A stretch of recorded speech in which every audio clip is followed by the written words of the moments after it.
네, 안녕하세요. 주도현입니다. 오늘 10월 3일 목요일이고요. 오늘도 리플 같이 한번 살펴보도록 하겠습니다. 일단 현재 시간까지는 700원대 움직이고 있는 모습을 우리가 확인할 수가 있습니다. 오늘 장중에 시장에 반등이 나온 듯 싶었었죠. 전부 플러스 전환을 했었는데, 그래서 리플도 한때는 735원까지 오늘 고가를 기록했는데, 저가 700원이 뚫린 모습까지도 우리가 확인을 했습니다. 그래서 제가 이전 영상에서도 우리가 섣부르게 반등이 나온다고 추격 매수가 들어갈 필요가 없다라고 말씀을 드렸고요. 이렇게 하락이 나오고 있을 때도 절대 패닉셀 할 시기는 절대 아니다라고도 말씀을 드렸습니다. 우선 우리는 조금 더 안전하게 우리의 수익률을 확보하면서 매매를 진행하기 위해서는 추격 매수가 아닌 확실한 지지라인을 확인하고 반등 나오는 타점을 잡아야겠습니다. 그래서 일단 가장 베스트 시나리오는 최근 이렇게 박스권 안에서 움직이고 있었다 가정했을 때 이 박스권의 지지라인을 지켜주는지 확인하는 게 첫 번째가 되겠죠. 여기가 뚫린다라면 700원 밑으로 마감을 한다라면은 추가 하락이 나올 수 있겠고, 그렇게 된다라면은 요 라인인 600원 중반까지도 내려갈 수 있다 염두에 두셔야겠습니다. 그래서 우리가 이 단기적으로 봤을 때는 어떤 걸 기대해 볼 수 있고 어떤 걸 또 조심해야 되는지 오늘 영상에서 말씀드릴 거고요. 조금 더 길게 봐서는 10월 한 달, 그리고 4분기 내년까지도 우리가 어떤 흐름을 예상해보고 전망해 볼 수 있는지도 오늘 영상에서 하나씩 말씀드릴 수 있도록 하겠습니다. 여러분들께서는 오늘 영상 꼭 끝까지 시청해 주시고 그 전에 밑에 있는 구독과 좋아요 버튼도 한 번씩만 눌러주시면 제가 이렇게 영상 제작하는 데 큰 힘이 된다는 점 먼저 말씀드리겠고요. 추가로 영상 밑에 이 더보기란을 클릭하시면 제가 이렇게 링크를 두 가지 남겨놨습니다. 핸드폰으로 시청하고 계신 분들은 위에 있는 첫 번째 모바일 전용 링크, 그리고 컴퓨터로 시청하고 계신 분들은 PC 링크, 이 각각의 링크들을 클릭하시면 제가 운영하고 있는 무료 단체 카톡방, 이 정보방에 들어오실 수가 있으십니다. 정보방에 들어오시면 오늘 영상에서 말씀드릴 내용들 뿐만 아니라 또 새롭게 나오는 변수들, 이슈들, 그리고 뉴스들이 있겠죠. 여기에 대해서 우리가 어떻게 대응하면 좋을지 실시간으로 가장 빠르게 공유해 드리면서 함께 매매 대응 도와드리고 있으니까 이런 정보들도 받아보시면서 투자 판단에 참고하시고 매매 진행하시면 더욱 좋을 것 같습니다. 자, 우선 오늘 이렇게 다시 차트로 돌아와서 보시면 하락이 나오고 있는 가운데 가장 상단에, 거래대금 가장 상단에 리플이 위치하고 있습니다. 이 이유는 시장 전체에 들어와 있는 지정학적 리스크, 물론 중동발, 전쟁 리스크도 영향을 주고 있지만 리플 개별적인 항소 이슈도 악재로 작용했기 때문에 이러한 흐름이 나오고 있다 우리가 생각해 볼 수 있는 거죠. 그리고 오전 영상에서도 말씀드렸듯이 양봉을 기록하고 있을 때도 제가 급하게 반등이라고 생각하고 추격 매수 들어가지 마시라고 말씀드렸습니다. 일단 단기적으로 우리가 한 가지 체크해 봐야 되는 건 그렇게 오래 기다리지 않아도 됩니다. 내일이면요, 미국에서 또 한번 이 고용 지표들이 발표가 될 예정입니다. 그래서 ADP 고용 보고서와 실업률이 발표될 예정인데 이 지표들이 현재 시장의 예상치 정도로만 나와준다라고 해도 시장은 충분히 미국의 경제가 그리고 고용시장이 견고하다라는 걸 확인하고 반등이 나와줄 수 있겠다. 최소 지지라인을 확인시켜줄 수 있겠다. 이렇게 보여지기 때문이죠. 그래서 조금 일단은 관망세로 지켜보시면서 이런 지표들의 결과를 지켜보시면 되겠고요. 이 전쟁발 리스크 같은 경우에도 일단 지금까지는 크게 확전의 움직임은 보여지지 않고 있습니다. 그래서 미 증시도 빠르게 상승 전환하는 모습을 보여줄 수 있었던 거죠. 그리고 추가로 우리가 비트코인의 차트를 우리가 달러로 이렇게 살펴봤을 때요. 자, 어제 정확하게 요 라인을 맞고 튀어 올라갔습니다. 여기가 정확하게 라운드 피겨라고 부를 수 있는 6만 달러 자리인데 때문에 본격적인 10월 그리고 4분기 상승을 앞두고 여기에 전쟁 리스크까지 나왔기 때문에 우리가 흔히 말하는 마켓 메이커들, 세력들에 의해서 추가적인 하락이 나왔고 정확하게 요 라인을 맞고 튀어 올라갔다라는 건 개인들의 물량을 세력들이 뺏어 먹고 나서 손바꿈하는 자리를 만들었다라고도 볼 수 있겠죠. 다만 비트코인도 마찬가지로 우리가 정확하게 어디서 지지라인을 만드는지는 확인하고 매매가 진행돼야 되겠다. 지금은 조금 보수적으로 접근할 시기다 말씀을 드리겠습니다. 그리고 여기에 추가로 이 SEC에 항소장이 제출됐다라는 소식에 리플은 추가 하락을 보여줬다라는 건데요. 자, 이제 미국의 증권거래위원회 SEC에서 항소장을 제출했기 때문에 항소가 진행이 될 겁니다. 그래서 예정되어 있는 스케줄을 간략하게 설명해 드리자면, 자, 12월 초까지 그럼 SEC는 이 서머리, 서류를 제출을 법원에 해야 됩니다. 여기에 대해서 조금 더 시간을 달라 한번 연기를 하게 되면 한 달 연기해서 1월 초까지 제출해야 되는 거고요. 그 다음에는 리플이 여기에 대한 답변서를 제출하고 다시 SEC가 서류를 제출하게 됩니다. 그래서 이 항소에 대한 결과는 빠르면 2026년 1월이 될 거고, 이게 조금 더 미뤄진다면 3월에서 4월까지도 미뤄질 수 있다라는 거죠. 그래서 물론 SEC에서 조금 더 이성적으로 판단해서 항소를 포기했다라면은 리플의 발목을 잡고 있던 이 법정 소송이 완전히 종료되는 거기 때문에 우리가 조금 더 긍정적인 결과를 기대해 볼 수 있었지만, 사실 SEC는 항소를 진행할 거라는 확률이 더 높다라고 분명히 말씀을 드렸고, 다만 이 결과는 아직까지 1년이 넘는 시간이 또 남았기 때문에 단기적으로 시장에 충격을 줬지만 이게 길게 가지는 않을 거다라고 보고 있는 겁니다. 그리고 추가로 이 리플의 법률 책임자인 스튜어트 알데로티 변호사는 SEC가 항소장을 제출했기 때문에 리플 측에서도 교차 항소를 제기할지 지금 검토하고 있다라고 밝혔는데요. 자, 교차 항소라는 건 리플도 항소하겠다라는 거죠. 자, 그럼 리플은 어떤 거에 대해서 항소를 할 거냐?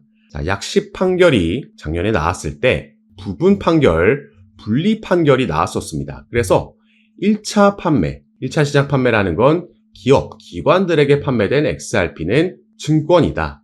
그리고 2차 시장 판매, 개인들에게 판매된 XRP는 증권이 아니다라는, 이렇게 서로 다른 결과가 나왔던 겁니다.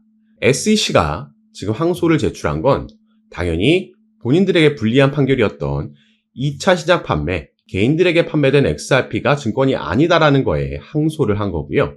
리플에서 교차 항소를 고려하고 있다라는 건, 검토하고 있다라는 건 이 기관들에게 판매된 XRP는 증권이다. 그리고 이것 때문에 지금 벌금을 내야 되는 상황인 건데 여기에 대한 항소를 의미하는 거죠. 그래서 우리는 리플이 교차 항소를 진행할 건지에 대한 여부도 살펴봐야 되는 거고, 다만 아까 말씀드렸듯이 2026년 상반기에 결정될 이 항소심에 대한 결과, 이건 바뀌지 않을 거다. 여전히 이렇게 보고 있습니다.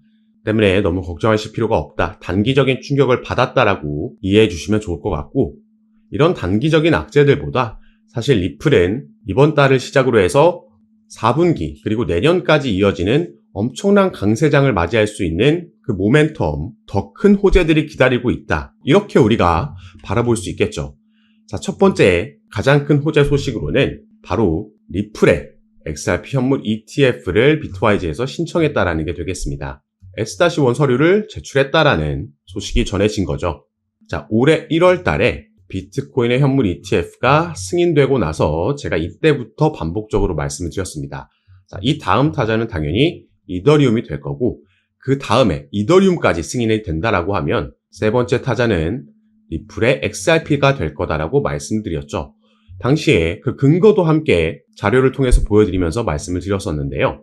자, 이 부분 요약해서 제가 간략하게 다시 한번 말씀드리자면, 자, 미국의 뉴욕 월가에 피델리티를 비롯한 여러 자산운용사들이 함께 만든 새로운 암호화폐 거래소가 출범을 했습니다. 자, EDXM, EDX 마켓이라는 기관들을 대상으로 한 거래소가 출범을 했고요. 출범 당시에 단 4개의 코인만 여기에 상장되어 있었죠. 이 4개의 코인들은 비트코인과 이더리움, 라이트코인, 그리고 비트코인 캐시였는데, 얼마 가지 않아서 비트코인 캐시는 상장 폐지가 됐습니다. 3개의 코인들만 상장되어 있더라는 건데, 자, 일단 첫 번째로 이 미국의 자산운용사들이 만든 거래소다. 이 부분 기억해 주시고요. 자, 두 번째로는 미국에서 가장 큰 암호화폐 거래소라고 하면 우리가 코인베이스를 생각할 수가 있습니다. 그리고 코인베이스에서는 특별한 이 선물 종목들을 가지고 있는데 이게 몇 개 되지 않습니다. 기존에는 딱 3개였습니다. 여기도 마찬가지로 비트코인과 이더리움, 라이트코인이었고요. 여기에 바로 이 다음으로 추가됐던 게 리플의 XRP였다라는 거죠.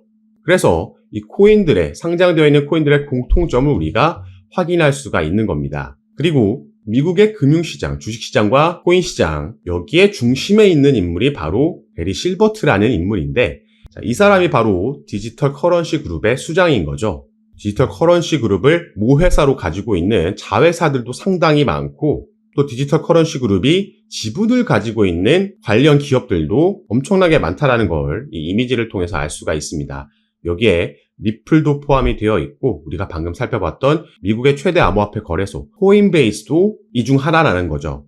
이런 커넥션들을 통해서 우리가 합리적으로 유추해 볼 수 있는 부분이 바로 EDXM, EDX 마켓에도 네 번째로 다시 한번 이 자리를 채울 수 있는 주자는 리플의 XRP가 가장 유력하다고 볼 수 있는 거고요. 마찬가지로 현물 ETF의 다음 타자도 리플에 대해 공산이 크다라고 우리가 이전부터 몇 개월 전부터 예상해 볼 수 있었던 거죠. 그래서 이 부분이 대선 결과에 따라서 충분히 내년에도 출시가 가능한 시나리오다. 이렇게 호재로 우리가 바라볼 수 있는 겁니다. 그리고 여기에 추가로 리플은 최근 두바이의 금융당국의 승인을 받으면서 블록체인 기업으로는 첫 번째로 이 승인을 취득하면서 이제 아랍에미레이트 두바이에서 리플을 통해서 국경 간 결제가 가능하게 됐다라는 점이죠. 두바이는 이 아랍에미레이트는 아시아와 유럽을 잇는 그리고 미국까지 잇는 교두부 역할을 하는 상당히 중요한 요충지다 이렇게 볼 수 있겠고 이를 통해서 글로벌 확장은 더 가속화되겠다. 마찬가지로 호재로 작용할 수 있다. 사업 영역이 커지고 있다. 보여지고 있는 겁니다. 그리고 여기서 끝이 아니죠. 최근에 화제를 모았던 스테이블 코인 같은 경우에도 이미 벌써 80만 개가 발행이 됐습니다. 전체 발행량의 이미 99%가 이제 민팅된 거기 때문에 스테이블 코인도 올해 안에 출시가 될 예정이다. 출시가 임박했다라고 볼 수 있는 거죠. 그리고 리플은 사업 영역의 핵심인 이 CBDC라는 건 Central Bank Digital Currency입니다. 중앙은행 화폐, 디지털 화폐라는 거기 때문에 이 부분에서도 이미 여러 국가의 중앙은행들과 협력하면서 개발이 이어지고 있는 부분이고 암호화폐 수탁 사업도 이 관련 기업들을 인수하면서 이 수탁 사업에 나스닥도 지금 관심을 보이고 있고 다른 대형 기업들도 준비하고 있고 이게 추후 상당히 좋은 먹거리가 될 거라고 보여지고 있기 때문에 여기에 대한 선점 작업도 진행하고 있다라고 봐야겠죠. 그렇기 때문에 리플은 단기 투자보다는 조금 더 중장기적으로 우리가 봐야 되는 종목인 거고 중장기적인 관점에서 봤을 때 이렇게 개별적으로도 호재로 작용할 수 있는 요인들이 남아있다. 충분히 올해 4분기부터 엄청난 상승력을 보여줄 수 있는 그 모멘텀을 가지고 있다. 이렇게 보고 있습니다. 다만 한 가지 이렇게 개별 종목이 상승 모멘텀을 가지고 있다라고 해도 시장 자체가 상황이 좋지 않다면 이 상승력을 억제할 수 있을 거고요. 반대로 시장 상황이 좋게 받쳐준다면 이 상승력에 시너지를 내면서 더 큰 상승으로도 이어질 수 있는 겁니다. 그래서 지금부터는 거시적인 관점에서 봤을 때 시장 상황은 어떻게 전망되는지까지 알아보도록 할 건데요. 우선 첫 번째로 이 그래프는 비트코인이 월별로 어떻게 움직이는지 통계를 내놓은 그래프입니다. 자, 9월달은 역사적으로 전통적으로 약세인 달이었다는 거 확인할 수 있는데 올해는 그래도 조금 달랐죠. 비록 마지막 날 조금 하락 마감하긴 했지만 결과적으로는 9월달도 비트코인이 상승 마감해 줬습니다. 이 전통적인 약세 달을 상승 마감했다라는 건 이 다음에 우리가 기대해 볼 수 있는 4분기에 더 큰 상승력이 나올 수 있다. 이렇게 생각해 볼 수 있다라는 거죠. 금리 인하 이슈에 미 대선까지 전부 시장에 긍정적으로 작용할 수 있는 호재 소식들이고 여기에 비트코인의 반감기도 올해 4월에 적용되면서 이때 바로 오르는 게 아니라 이전에 기대감에 올렸다가 지지부진한 모습을 보여주고 대략 반년 후에 본격적인 상승이 나온다. 이번 달부터 충분히 여기에 대한 상승력도 기대해 볼 수 있겠다 말씀을 드렸습니다. 그리고 세계 경제에 가장 큰 힘을 가지고 있는 이 미국과 또 하나의 국가가 중국이라고 볼 수 있겠는데요. 자, 중국에서도 무려 2조 위안이라는 대규모 경기 부양책을 내놓으면서 시장에 호재로 작용할 요인이다 볼 수 있겠습니다. 그래서 아서 헤이즈도 시진핑이 추가로 채권 발행을 요구한다면 이번 4분기에는 정말 바주카포급 상승이 예상된다. 이렇게 발언한 것도 있죠. 마찬가지로 중국이 이렇게 경기 부양책을 들고 나올 때마다 우리 코인 시장은 항상 상승하는 모습을 보여줬다라는 점도 단순히 과거 사례가 아니라 통계학적인 부분에서 우리가 충분히 합리적인 예상을 해볼 수 있는 부분이 되겠습니다.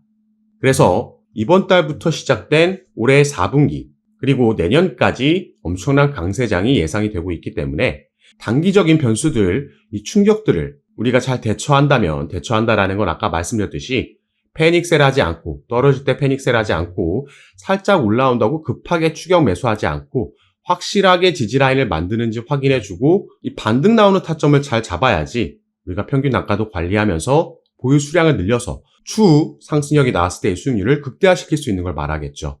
그래서 여러분들께서도 제가 전부 이런 뉴스들과 변수들 어떻게 대응해야 되는지 구체적인 타점까지 카톡방에서 공유해드리고 있으니까 아까 말씀드렸듯이 영상 밑에 더보기나 클릭하셔서 링크 통해서 무료 카톡방 입장하시고요. 이런 정보들 받아보시면서 여러분들 투자 판단에 참고하시고 조금 더 안전하게 타점 잡고 매매 진행하셔서 올해부터는 이번 4분기부터는 저와 함께 더 큰 수익 얻어가시는 시간으로 만드셨으면 좋겠습니다. 자, 그럼 오늘도 영상 끝까지 시청해 주셔서 너무 감사드리고요. 저는 다시 카톡방에서 여러분들 대응 도와드리고 상담 도와드리면서 찾아뵙도록 하겠습니다. 감사합니다.